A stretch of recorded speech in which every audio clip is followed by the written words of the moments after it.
नमस्कार दोस्तों, मैं हूं अर्पित और एक बार फिर से आपका स्वागत है। बिहार में विधानसभा चुनाव होने हैं, जिसे लेकर दोनों ही गठबंधन, चाहे वो महागठबंधन हो या इंडिया गठबंधन हो या फिर एनडीए गठबंधन हो, सीटों को लेकर सभी पार्टियां मारामारी कर रही हैं। वहीं दूसरी तरफ सभी नेता पार्टी मुख्यालय का चक्कर काट रहे हैं अपना टिकट कंफर्म करने के लिए। आपको बता दें कि तेजस्वी यादव जो लगातार सभी ओपिनियन पोल में मुख्यमंत्री के चेहरे के रूप में सबसे पहली पसंद बताए जा रहे हैं, 40% के ऊपर तक उनकी रेटिंग जा चुकी है, वो इस बार कोई भी कोर कसर छोड़ने के मूड में नहीं है। पिछली बार मामूली अंतर से मुख्यमंत्री की कुर्सी से चूक गए थे। यही वजह है कि जो गोदी मीडिया में आपने देखा होगा कि लगातार लालू यादव के जो कार्यकाल है उसको जंगल राज कह के परिभाषित किया जाता है। उस छवि को तोड़ने के लिए भी तेजस्वी यादव बड़ी संख्या में महिला कैंडिडेट को टिकट देने जा रहे हैं। अब उनकी ये रणनीति कितनी सफल होगी, इस बार वो बिहार के मुख्यमंत्री बन पाएंगे या नहीं, आपकी जो भी राय हो कमेंट करके बताइए। हम इस वीडियो में आपको बताने जा रहे हैं कि वो कौन सी महिला प्रत्याशी हैं जिनका टिकट आरजेडी से तेजस्वी यादव कंफर्म कर चुके हैं, और आप बताइए कि ये प्रत्याशी जीत पाएंगी या नहीं। तो पहला जो नाम है मंजू अग्रवाल का, गया की शेरघाटी विधानसभा सीट से इनका टिकट 100% कंफर्म है। वर्तमान विधायक हैं इसी सीट से, पेशे से इन्होंने एलएलबी की है, वकालत की है, तो वकील हैं।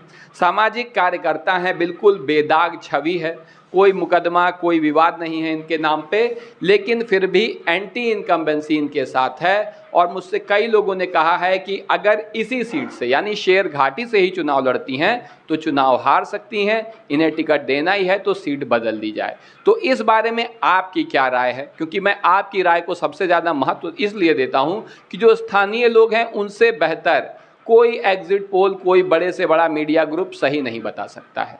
तो आपकी जो भी राय हो इनके बारे में कमेंट करके ज़रूर बताइए, चुनाव जीत पाएंगी या नहीं, और क्या इनसे बेहतर कोई और कैंडिडेट इस सीट से है, अपनी राय बताना मत भूलिए। अगला जो नाम है ये है सीमा कुशवाहा का।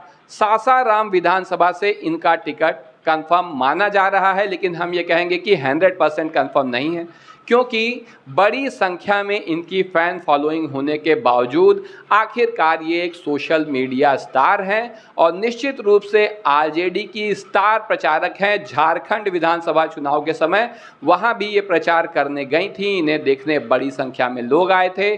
तेजस्वी यादव के मंच पर भी आप लगातार इनकी उपस्थिति देख सकते हैं, लेकिन बहुत से लोगों का मानना है कि ये सोशल मीडिया स्टार हैं, ज़मीन से जुड़ी राजनीति को नहीं समझती हैं, इसीलिए इन्हें टिकट नहीं देना चाहिए। वहीं बहुत से लोगों का ये भी कहना है, जिसमें हम भी शामिल हैं, कि भाई लोकप्रिय हैं तो टिकट देना चाहिए, चुनाव जीतेंगी तो अनुभव भी होगा। तो आपकी क्या राय है, इन्हें टिकट देना चाहिए या नहीं? इनकी सबसे बड़ी ताकत है युवाओं में इनकी लोकप्रियता, और अगर इन्हें टिकट मिलेगा तो ये पार्टी की युवा नेता बन के उभर भी सकती हैं। तो स्टार प्रचारक तो अभी हैं ही, टिकट मिलना चाहिए या नहीं, और अगर टिकट मिलेगा सासाराम विधानसभा से तो चुनाव जीत पाएंगी या नहीं, आपकी जो भी राय हो कमेंट करके ज़रूर बताइए। अगला जो नाम है मधु मंजरी का। मधु मंजरी भी तेज तर्रार नेता है, डिबेट में अक्सर आरजेडी का पक्ष रखते हुए देखी जा सकती हैं। इनके बारे में आपको बता दें कि ये भी युवाओं में खास तौर पे लोकप्रिय हैं। तेजस्वी यादव ने इन्हें टिकट देने का वादा उस समय किया था जब हाल ही में ये आरजेडी में शामिल हुई थी, तो यही वजह है कि अभी इनकी सीट फाइनल नहीं है।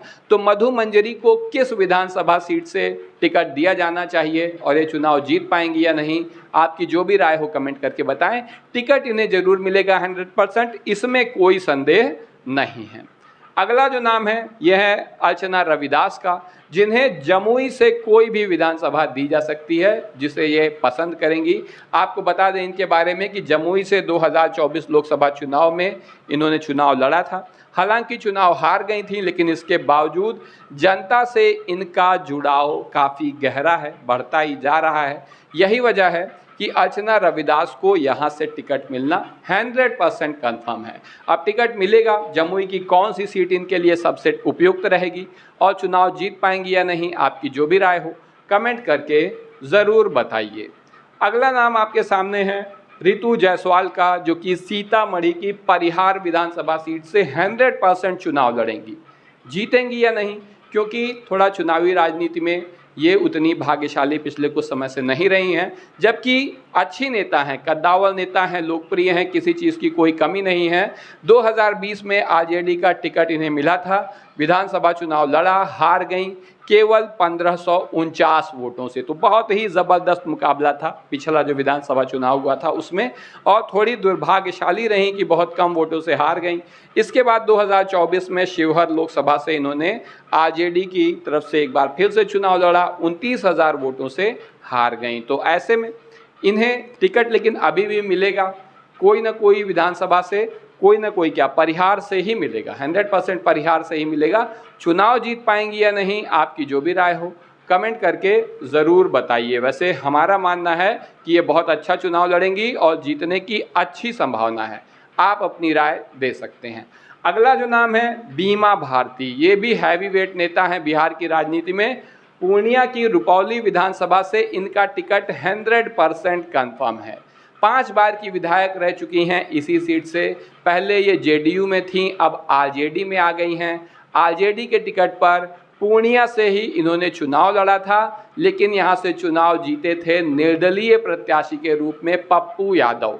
तो यहाँ पर लोकसभा चुनाव ये भले ही हार गई, लेकिन 5 बार की ये विधायक हैं और रुपौली विधानसभा से इन्हें हल्के में हरगिज नहीं लिया जा सकता है।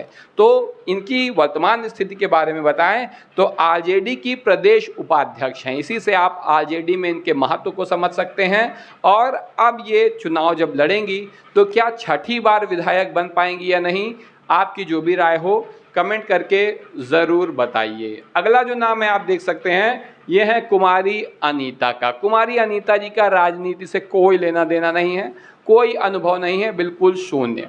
लेकिन इनकी जो राजनीतिक ताकत आ रही है ये इनके बगल में बैठे इनके पति बाहुबली अशोक महतो की वजह से है। अशोक महतो को गरीबों का रॉबिन हुड भी कहा जाता है। इनके ऊपर बहुत सारे केस हैं जिसकी वजह से काफ़ी समय तक जेल में रहे हैं। जमानत पर छूट कर आए तो शादी की, क्योंकि अपनी पत्नी को चुनाव लड़ाना था। तो अब ये चुनाव लड़ने जा रही हैं।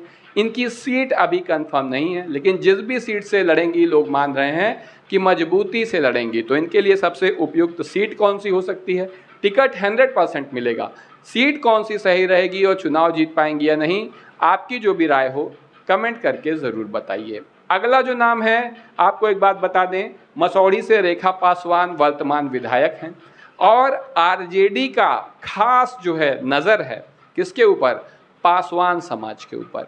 पासवान समाज बड़ी संख्या में भारतीय जनता पार्टी के साथ वोट कर रहा है, उसके लिए वोट कर रहा है, जिसकी एक बड़ी वजह है चिराग पासवान जो कि एनडीए गठबंधन में शामिल है। हालांकि बीच में खबर आई थी कि वो अब की एनडीए में नहीं रहेंगे और उसके बाद उन्होंने कहा कि नहीं हम एनडीए में ही रहेंगे। हालांकि पिछला विधानसभा चुनाव भी उन्होंने अलग होकर लड़ा था, एनडीए के साथ नहीं लड़ा था, लेकिन उन्हें आप भाजपा की ही टीम में मानिए, क्योंकि तब भी कह रहे थे कि हम मोदी के हनुमान हैं।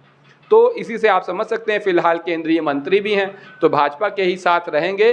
पासवान समाज को अपने पक्ष में करना चाहती है आरजेडी, इसके अलावा कोयरी और कुशवाहा समुदाय को भी अपने पक्ष में करना चाहती है। ये दोनों ही समुदाय पिछले समय में काफ़ी भाजपा की ओर या जेडीयू की ओर रहे हैं। तो कितनी सफलता मिलेगी, इसके लिए आरजेडी बड़ी संख्या में पासवान और कोयरी कुशवाहा समुदाय से प्रत्याशी उतारने जा रही है। रेखा पासवान जो मसौढ़ी की वर्तमान विधायक हैं, इनके खिलाफ हाल ही में सोशल मीडिया पर हमने थोड़ा हंगामा टाइप का देखा कि इन्हें हटा दिया जाए, नहीं तो आरजेडी इस सीट पर बर्बाद हो जाएगी। लेकिन इन सब चीज़ों पे हम बहुत भरोसा नहीं करते हैं। आप अगर इस क्षेत्र या आसपास के हैं तो आप कमेंट करके ज़रूर बताइए कि मसौढ़ी विधानसभा से रेखा पासवान चुनाव जीत पाएंगी या नहीं। टिकट इनका 100% कन्फर्म है, इसी सीट से एक बार फिर से विधायक बनेंगी या नहीं, आपकी जो भी राय हो कमेंट करके ज़रूर बताइएगा। अगला नाम जैसा मैंने बताया, पासवान कैंडिडेट को बड़ी संख्या में मिलेगा टिकट, सारिका पासवान। सारिका पासवान आरजेडी की प्रदेश प्रवक्ता हैं और राज्य सचिव हैं। काफ़ी लोकप्रिय से ज़्यादा हम कहेंगे कि काफ़ी चर्चित नेता हैं, क्योंकि ये अक्सर सोशल मीडिया डिबेट में और चैनल पर भी डिबेट में बहुत भावुक तरीके से अपना पक्ष रखती हैं। कई बार गहरे विवाद हो जाते हैं, जिन्हें लेकर दोनों ही तरफ से बहुत ज़्यादा कुछ कह दिया जाता है और इस वजह से ये लगातार चर्चा में भी रहती हैं। पार्टी के महिला और दलित वोट बेस में मजबूत पहचान रखती हैं, दलित गौरव की आवाज़ भी बन चुकी हैं। तो ऐसे में इनका टिकट कंफर्म है। किस सीट से इन्हें टिकट दिया जाएगा अभी ये कंफर्म नहीं है, तो ये चुनाव जीत पाएंगी या नहीं और इनके लिए कौन सी सीट अच्छी होगी, कमेंट करके ज़रूर बताइए। अगला नाम आप देख सकते हैं, ये है लालू यादव की बेटी रोहिणी आचार्य। पिछला लोकसभा चुनाव भी लड़ा था जिसमें हार गई थी। ज़मीनी राजनीति से इनका कोई लेना देना नहीं है। ये सोशल मीडिया पर बहुत एक्टिव हैं और बहुत ही कड़ी आलोचक हैं भारतीय जनता पार्टी की और प्रधानमंत्री नरेंद्र मोदी की। इनके बारे में आपको जितना बताएं कि ये डॉक्टर हैं, ये तो आप जानते ही हैं, ज़्यादातर देश से बाहर भी रहती हैं, ये बात भी सच है। और इन्हें किस सीट से टिकट दिया जाए कि जो इनके लिए सबसे उपयुक्त हो, ये आप कमेंट करके ज़रूर बताइएगा। आपकी राय मायने रखती है। अगला जो नाम है ये है रेणु कुशवाहा। जैसा हमने बताया, पासवान समाज और कोयरी कुशवाहा वर्ग, इसको आरजेडी खास नज़र से देख रही है, अपने साथ लाना चाहती है और इसी प्रयास में रेणु कुशवाहा खगड़िया की बिहारीगंज विधानसभा सीट से चुनाव लड़ने जा रही हैं आरजेडी के टिकट पर। अगर रेणु कुशवाहा की बात करें तो पूर्व मंत्री रह चुकी हैं, पहले जेडीयू में थीं, फिर वीआईपी में गईं और अब आरजेडी में शामिल हुई हैं। खगड़िया की पूर्व सांसद रही हैं और ओबीसी कुशवाहा समुदाय की प्रभावशाली नेता हैं। तेजस्वी यादव के साथ एक नया राजनीतिक समीकरण साधने का प्रयास कर रही हैं। अब इसमें तेजस्वी यादव और रेणु कुशवाहा को कितनी सफलता मिलेगी, इस पर भी इस विधानसभा चुनाव का जो परिणाम है वो काफ़ी हद तक निर्भर करता है कि किसकी सरकार बनेगी, तेजस्वी मुख्यमंत्री बन पाएंगे या नहीं। अगला जो नाम है ये है रीना रागनी, जिनका पातेपुर विधानसभा सीट से टिकट लगभग कंफर्म हो चुका है। इनके बारे में आपको बता दें, जिला पार्षद हैं जंदाहा जिले का और सक्रिय आरजेडी नेता बनी हुई हैं फिलहाल।